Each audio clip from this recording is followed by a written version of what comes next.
Matt Rule, Pat McAfee, and others have came out to not eliminate walk-ons as the NCAA antitrust case gets closer to certification of settlement. I guess what's your thoughts? Have you seen this at all? Why are we getting rid of walk-ons? Of all the problems we're having in college sports, is walk-ons one of the problems?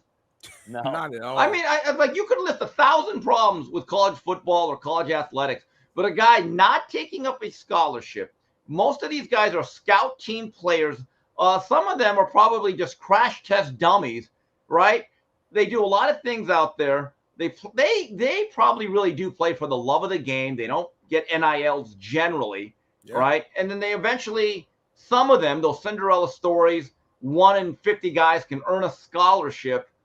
Why are we getting rid of walk-ons? And you talk about the word culture within the football program. These walk-ons, being honest, they play a large part in that culture because they're typically the hardest workers. They're on time. They're in the weight room warriors. I think the reason why they're even talking about it, I know the big time was in McLean or whatever, the quarterback. Oh, Cormani McLean. Yeah. Yeah, you know, the situation where he got with like a full ride, basically scholarship, but it was through NIL dollars. I think that kind of woke some people up. But that's one guy, though. But that dumpy white guy whose only chance is ever to be a long snapper. Yeah. And he gets like one snap his senior day in a 58-0 blowout.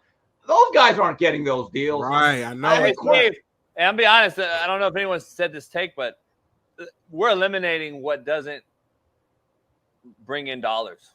And that's what I see this becoming so bad, because we're eliminating walk-ons when we're going to focus on collectives and getting people that we have to recruit money.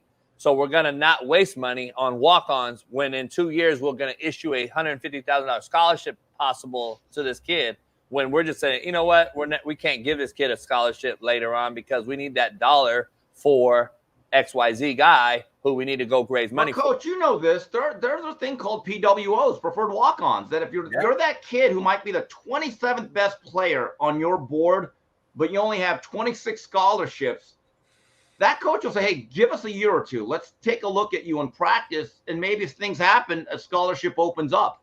But see, they started this. They started this shit, Steve, before no one talks about it, but there used to be 96 Division I scholarships when Smitty played. Now it's 85.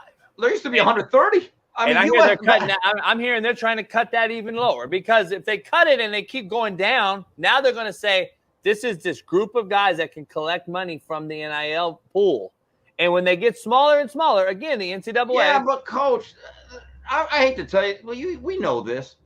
There's like 20 players really collecting major NIL.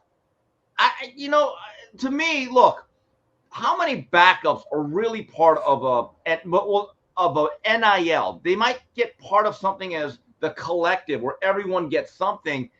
But look, every program that I know of has a history of walk-ons actually contributing and becoming players, guys that make the NFL. Every program that I know what did you used to call them, though? Program builders.